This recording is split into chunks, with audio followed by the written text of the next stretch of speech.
Hi everyone, good afternoon and welcome to our Farmer Foundation Voices to Parliament panel. My name is Mandy Gadsdon and I'm the chairperson of the Farmer Foundation, and it's really terrific to have you join us. Before we begin and I introduce our fantastic panel members, I'd just like to acknowledge that we are meeting here in the Farmer office on Whadjuk Noongar country and pay respects to elders past and present. And I'd also like to pay respects to elders past, present on the countries that you are joining us from across the nation. So welcome, and we're really pleased to have you here with us today. So today's panel has really been brought together to share the Foundation's views and our support of a yes vote in terms of the upcoming referendum. And I'd like to introduce one of our panel members here. We've got Phil Farmer, who is a former Follow the Dream student and is currently working in many schools across the Perth metropolitan area and provides mentoring and tutoring to many Aboriginal students. So it's really terrific to have you here, Phil, particularly as a family member of the Farmer family. Welcome. So we've got Kim Farmer, who is the daughter of Polly Farmer and has been a long-standing supporter of the work the Foundation does and is the current Vice Chair of the board with the Foundation. So welcome, Kim. Thank you, Mandy. And we've got Denice Kickett over here, who is a Whadjuk leader in the community, a cultural architect, and really importantly for today's conversation, the mother of students who have been part of the Follow the Dream program across the years. So welcome, Denice. Thanks, Mandy. And Fred Chaney is also joining us. Welcome, Fred. Fred is one of the founding board members of the Foundation, and the work of Fred and other founding members is the reason many of us are sitting here today and the terrific work that the Foundation does. Fred has been a long-term supporter of equality for Aboriginal people across the nation and is also recognised within the community and more broadly as a reconciliation champion. So really pleased to have you with us, Fred. Thanks, Mandy. Okay, so we thought it would be really useful to start today by just reminding everyone that the Foundation has recently published on our website our statement of support for the upcoming referendum around the voice to Parliament. And we really, wanted to acknowledge that today's session is an interactive session. We do have some questions that students have sent in, which we will get to. But we thought it would be really useful for people if we just started with some context setting and asked Fred to share with us not only why he is such a strong supporter of the voice, but why this opportunity that is with us now creates such an opportunity for Aboriginal people and for us as a nation really to come together around this issue. So, Fred. Well, I think for all of my lifetime I've been noticing how much Aboriginal people want to be heard. It's a very frequent thing that when you visit a community, work with Aboriginal people, they feel their voices are ignored, and I think that's a tragedy, and it is one of the reasons why we're not as good a country as we could be. But the fact of the matter is that Aboriginal people have worked for a long time on the issue of constitutional recognition. It's not a new idea. It goes back a very long way, but we had one go at it in the 1980s, but since then there have been a whole series of Aboriginal people working with government people on both sides of Parliament to get to the point we're at today. And then, of course, the Aboriginal people took this matter into their own hands and had the Constitutional Convention of their own, which culminated in the Uluru Voice to the people of Australia. And they gave us their priority, a voice to Parliament. So if we're going to recognise Aboriginal people in the Constitution, this is the way they've told us they would like to be recognised. My strong support for this is based on the fact that every government in Australia of every political persuasion has said we can only do better if we work together in partnership. Well, you can't be in partnership with people if you can't hear what they're saying. So I think this is quite fundamental to our our recognition of Aboriginal people as the first people of Australia, Aboriginal and Islander people as the first people of Australia, but it's also fundamental to our doing a better job at closing the gap. Great. Kim, do you have anything that you'd like to add around the importance of this? So building on what Fred just said, the vulnerability of it not being in the Constitution means that any one government, with a change of government, good things quite often get put aside and lost. And when things have been done really well in Aboriginal communities or in a city setting, whether it be a program or remote, is when Aboriginal people, as Fred said, have been involved and voices have been heard. And so simply the voice to Parliament is going to put in place, if we can all get behind it, that for this current government and all future governments, voices will be heard, and that's when changes happen. And it's not to make sure that Aboriginal people have a better deal than every other Australian. It's because generation after generation, Aboriginal people remain so far behind every other Australian in every standard. And as you said, Fred, we can only be a better Australia if everyone can be on the same level, have the same opportunities, and that's what the voice to Parliament is. Put it at its simplest, I think. What this constitutional proposal is putting a permanent reminder in the Constitution that governments should listen before they act. That's a very simple and important principle which will be there permanently in the Constitution. Thanks. Denice? Yeah, I just totally agree with what Kim and Fred just said, and I think it's 2023 and it's time. It's time for change. It's time that we had a look at how this nation can really look at what's going to happen, what are the pathways, what is the quababidi, in my language, good pathways that we're leaving for the next generation. And I think the voice to Parliament now is going to help create that positive unity between all Australians, you know, the multiculturalism and First Nations people we are the oldest continuing culture in the world. And once again, it's 2023. And I think it's time. It's time now to hear our voice. Great. Phil, you talked earlier before we started our session around the work that you do in schools with young people. What does this mean to you? The voice is a massive step in the right direction.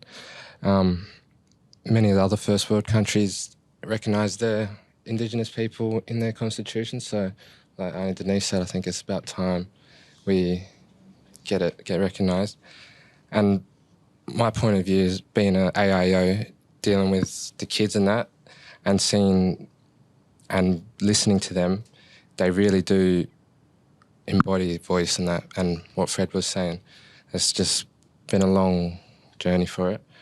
And the impact it can make can be huge, yeah. So you obviously see the difference that listening to the young people that you work with makes to the outcomes that you're able to achieve, and the voice is an example of that at a much broader sort of level. Fred said listening first, so listen to the kids. We've had a few instances where talking to the kids, listening to them, and then bringing out programs for them and other opportunities has really improved not just their schooling experience but also for the teachers as well, and just continuing to build that to close the gap. Yeah, great. Kim, the foundation, as I said in the opening, recently put out our statement of support for a yes vote. Can you share with those that are joining us today why it's important for the foundation to take a position on the voice to Parliament? Sure, Mandy. Well, I mean, I'll say what I think for the foundation, but also personally. So I think for the foundation, it started long before the foundation was established with Fred and his mates, Ron and John and others. It really occurred because Dad could play football. This is how long ago it started. Dad was born in 1935, and when he left Sister Kate's, he could play football. And at that time, he got picked up by East Perth, and around East Perth was exclusion zones at the time, so Aboriginal people weren't allowed to be in there, but because Dad could play football, he could. And he then had his course of his life change because he could play football very well. And through the 50s, 60s and 70s when he was playing, Aboriginal people weren't getting the successes in any other area like Dad was on the field.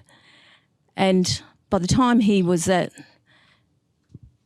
our 1967 referendum, Dad was the captain of the Geelong Football Club at the VFL Grand Final. That's very same year, with 100,000 people supporting him, wanting him to be part of their society, wanting him to be part of Australia, and were listening to him. And his team was listening to him, his club was listening to him, his supporters were listening to him because he had taken the team that far.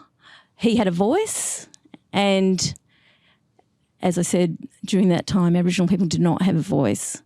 When he hung up his footy boots, when he looked around and saw that he had, by virtue of his football success, was able to have a voice, have success, to be heard, to be recognised. He looked around and Aboriginal people around Australia were not having that in any other area, and he wanted to do something. And by virtue of his voice, he knew he couldn't do something on his own, but he could talk to Fred, and Fred could talk to the people that Fred knows, who then talked to the government, the Department of Education of WA, who talked to industry leaders who got money and funding, who then talked to Aboriginal communities in the Pilbara, to young people, to family. And from Dad's voice, the foundation was born. And from 1997, the first program, other peoples, other communities wanted to be heard and said that they want the foundation there. And that's really how the foundation grew. What is really important, that the foundation now, in 2023, as Denice said, we are now all around Australia. But are Aboriginal people on par with non-Aboriginal children in 2023? Absolutely not. And the only way that we can actually, improve that is to continue to be heard. And I think what's really important is the foundation is now being seen as a really good, positive example of what can happen when Aboriginal people's voices are heard. And so it's personally important to me because I feel like it started a long, long time ago, and it was to do with Dad, and it was to do his voice. But today there's thousands of Aboriginal people's voices being heard. Thank you. I think that's a pretty pretty compelling reason, and I think shows. I was going to ask you, what you might say to people who are confused around what the voice can mean and what the voice can achieve. But I think you've given a really great example of exactly what can be achieved when the voices of Aboriginal people are listened to, are supported, and continue to be heard. And as I said, in 1967 at the referendum, all of Australia was really yelling out, it's absolutely imperative that Aboriginal people are included in the census. They were asked a question, and the overwhelmingly said yes. And this is at the moment. Do Australia, do they want Aboriginal people to actually be equal to every other Australian? And if the answer and what it feels like in your heart is yes, then vote yes. That's all it is to me, I think. Great, Fred. Look, since we're talking to schools, can I offer you something that might help you with an assignment if you're over the next few months working on this issue of constitutional recognition? There's a terrific agreement which is available on the website, the National Agreement on Closing the Gap 2020, and anyone who goes into the Googles that can find it on the website. And you'll find that signed by every leader of every government in Australia. 3 Liberal premiers, 3 Labor premiers, a Labor Prime Minister, Liberal Prime Minister at that time, 2020. And the interesting thing about this document, which I think any student would find good, is that it explains how governments know they've got to do things differently. They've got to stop acting in the way they have traditionally. They've got to act in partnership with Aboriginal people. And this constitutional amendment is putting that into the Constitution to say you must listen. You can't be in partnership with people you can't hear. So I would strongly recommend to any teachers that are watching, but also students who want to look at this question, have a look at that agreement on the website and just read how it says governments haven't got it right, we've got to work differently, we've got to work in partnership, and that is all set out and the signatures are all there. So when you get away from this very divided campaign about the referendum, which has become about politics instead of about getting the right answer, this is what the politicians say when they're not arguing about a referendum. This is what they say when they're trying to fix things. And I think it's a terrific illustration of the importance of hearing Aboriginal voices. Yeah. Denice, from your experience and just conversations that you're having around this issue and just picking up on what Fred has referred to in the National Agreement on Closing the Gap, what are your reflections around maybe some of the simple messaging that people need to be really focusing on rather than getting embroiled in, I guess, some of the more divisive kind of messages that are coming out? Yeah, so I totally agree with what Fred said. The Closing the Gap initiative, the campaign, has been going for, a long time. And unfortunately, the Closing the Gap campaign and what's been happening with CTG is not really working. And so for me, having a voice to Parliament and, the importance of the referendum is really about making sure that people know, like everybody knows First Nations people are so disadvantaged in, as the oldest continuing culture in this world, we are the most disadvantaged people as a sovereign people of this land. We are one of the most disadvantaged across the globe. And so for me, I'd just like to let people know that the First Nations people that are in Parliament right now do not represent me and what their thoughts are. They do not represent me, and they don't represent a lot of First Nations people around this country. And so for people to understand that is really important, and especially for our students to know that because those First Nations people are in Parliament, it doesn't mean that they represent everything that goes on in First Nations issues. The other thing I'd like to say is the reconciliation journey in this country as well has been going on for a long time. And there are many corporate sectors and many government agencies that are on board with the 5 dimensions of reconciliation, which I absolutely love those dimensions. I've been an advocate for reconciliation for a long time. I've helped a lot of mainstream organisations get on board with reconciliation because it creates positive opportunities, it creates doors of opportunity through the education system, through health systems, through justice, many systems.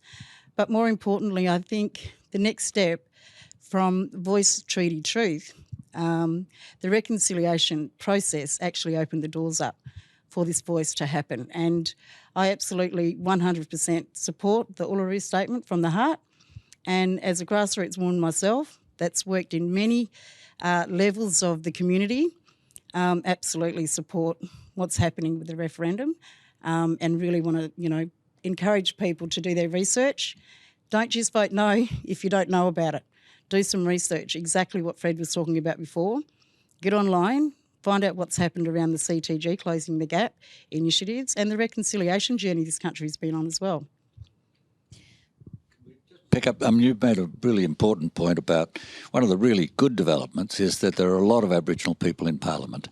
I think it's at 13. It's a lot of Aboriginal people, more than their proportion to the population. So that's a sign that the country is maturing. It's a marvellous step forward. But those people can't be the voice of Aboriginal Australia. They have the voice of their political parties, of their electorates, and they've got a duty to represent their party and their electorates. They're not there to say, I'm representing the Aboriginal people of Australia. So that's a really important point to remember, that yes, it's fantastic that we've got these Aboriginal politicians, but they can't do the job that the voice is called upon to do, which is speak for the whole of the Aboriginal community. And I think that is something important for people to recognise and keep in mind when they're listening to some of these voices that, particularly in the media in more recent times, have been quite divisive. Denice, you talked about the importance of reconciliation and the importance of Aboriginal people being heard and being able to talk about what is important and what changes need to happen. I just want to ask you to maybe share with the students and teachers and potentially parents, grandparents that might be with us today, maybe at a sort of more personal level, as a mother, what does the upcoming referendum mean to you, and particularly within the context of, what's happening more broadly? Yeah, sure. So, Mandy, look, I'm grandmother. I know I don't look it, but I am a grandmother, and I'm a grandmother to many. I'm a grandmother. I'm a sister. I'm a mentor.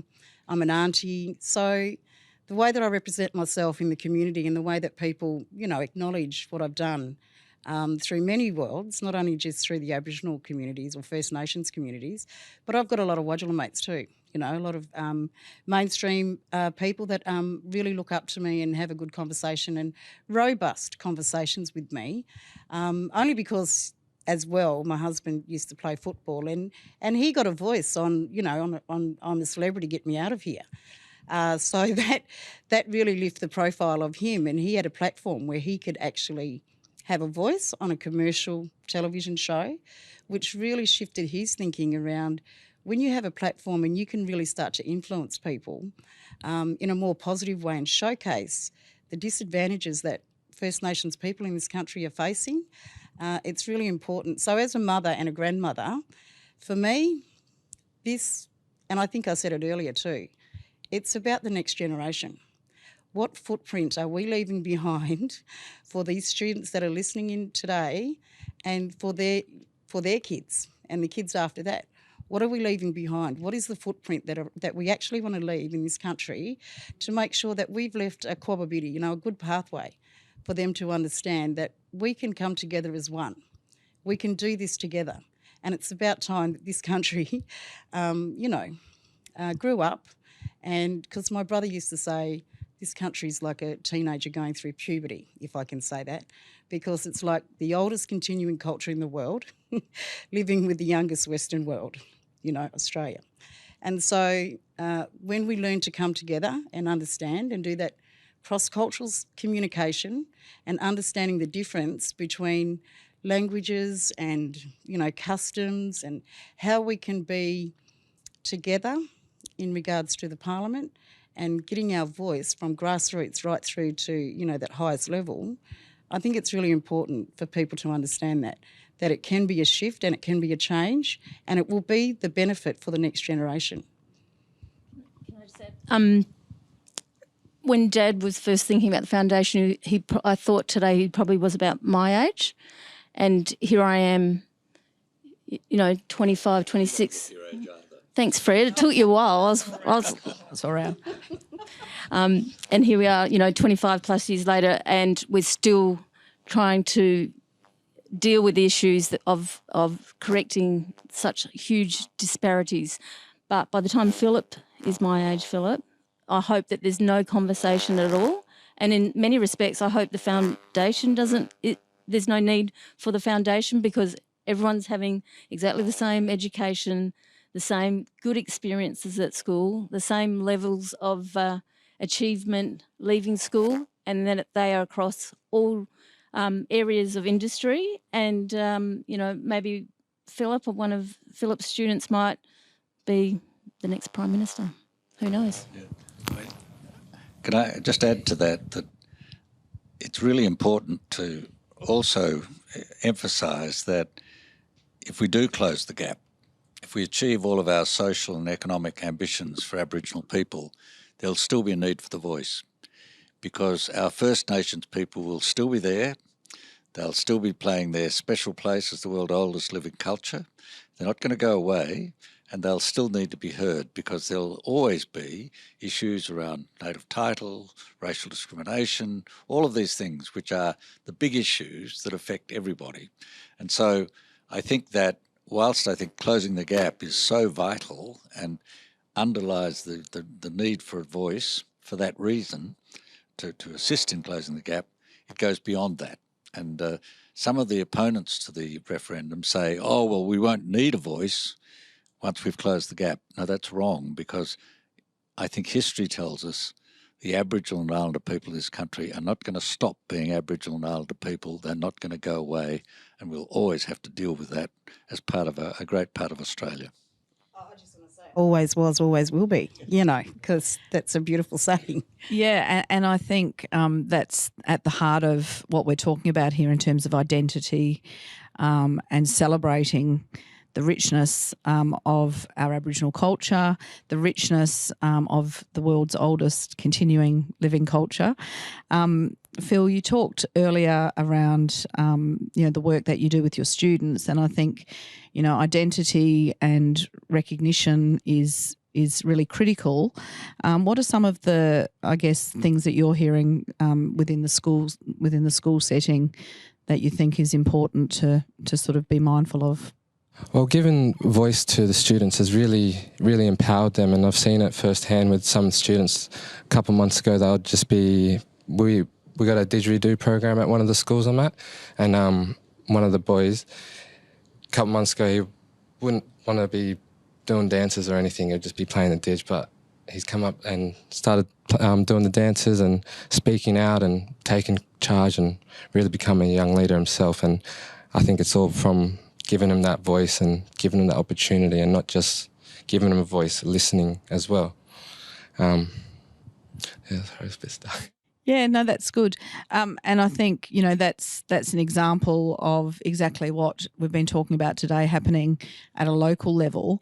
And imagine, I guess, the ripple effect if we're able to, replicate this at a much more macro level across our nation through the Constitution.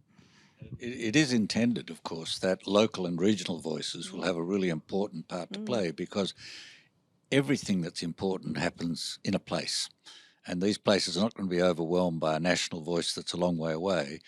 Those local issues and regional issues will be dealt with locally by local and regional voices. And the principle that you've been telling us about in your school is exactly the principle we want to see across the board. It won't get lost. It'll be fortified by having this constitutional amendment. And I think, that brings me to one of the questions really that's come in from one of the students, and maybe even a couple of students, was around, how will such a small group of people be able to represent the views of all Aboriginal people? But as you've said, Fred, it's not just a small group of people. It's on a much more localised regional. So maybe if you could explain a little bit more about that, just to... Well, if you look at the work that's been done, and this was done under the previous government, how should we set a voice up? It made it very clear that local and regional voices were a really important part of it. And in Western Australia, the Kimberley is not the same as the Pilbara, it's not the same as the Southwest, it's not the same as the Central Desert, and so it goes in the Central. There are all these regions that have their own issues, their own history, their own economies, their own native title groups and so on. And so those groups will be able to operate within their region, but they will feed up and they will command who is on the national voice. So the national voice will fill in on the national issues, but the really important local and regional work will be done. The other point is that the people who are almost always left out are the remote community people. And they have been shamefully treated, in my view, for a very long time now.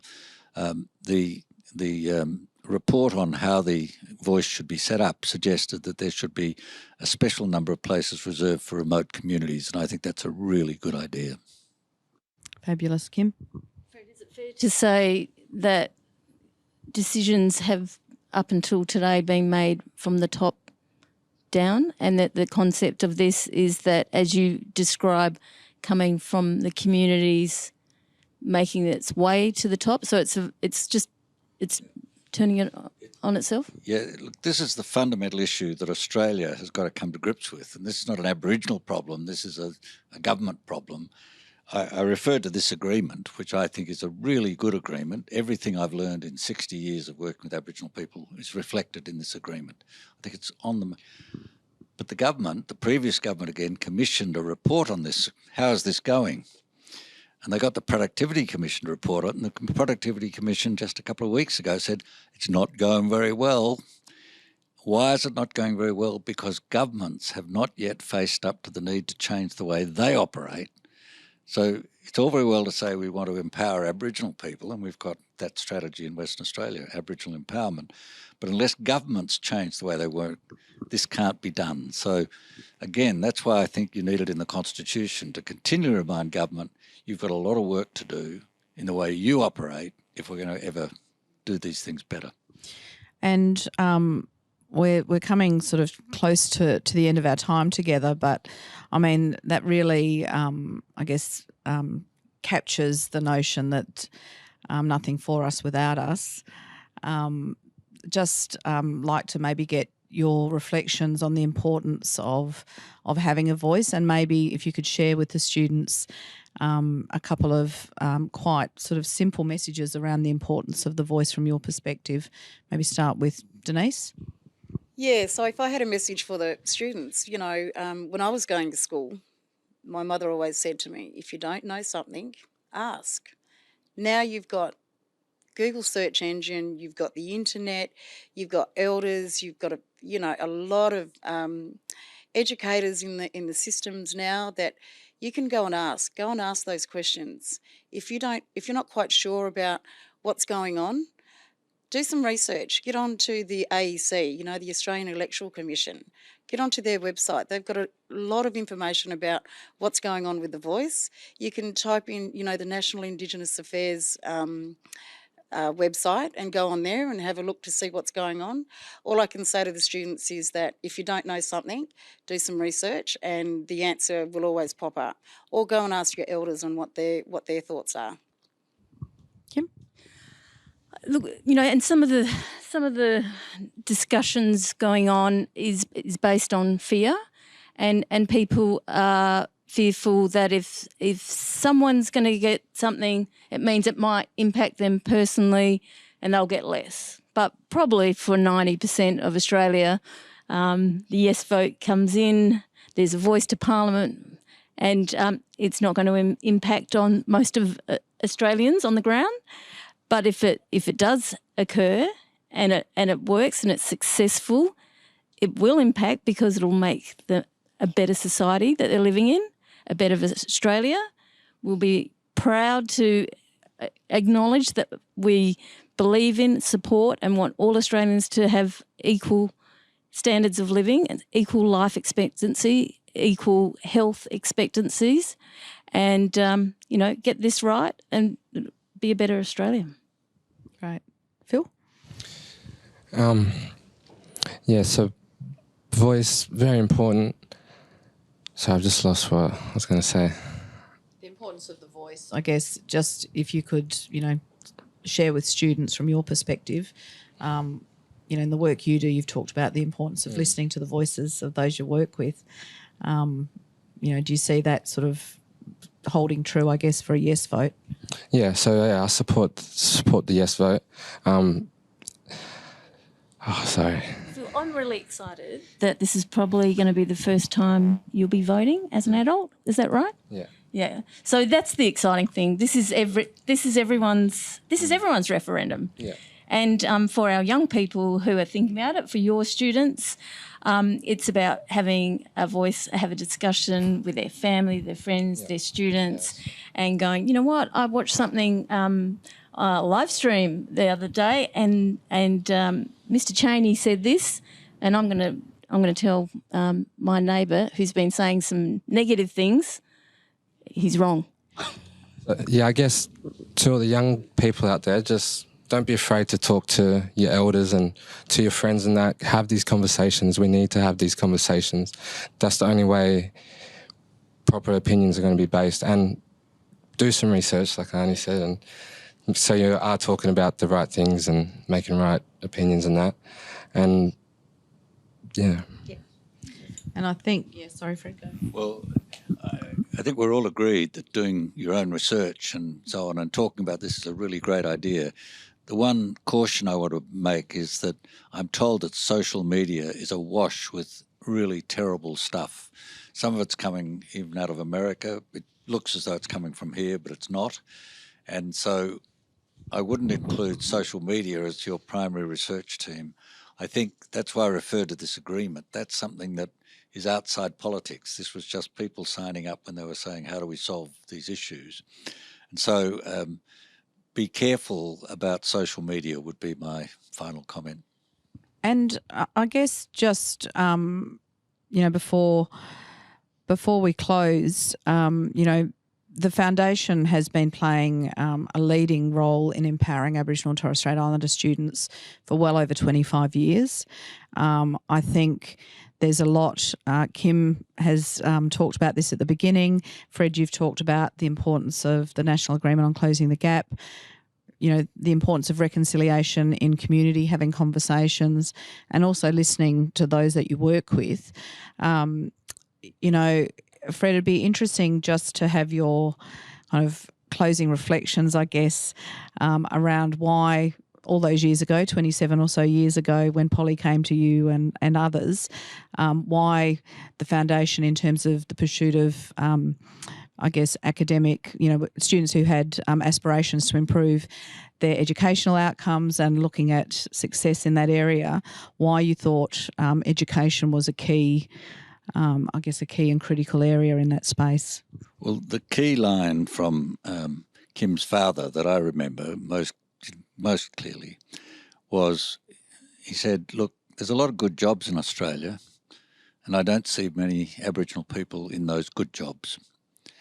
And as Kim has said, he got a good job through his football talent and became a national figure, but there were a lot of Aboriginal people being left out.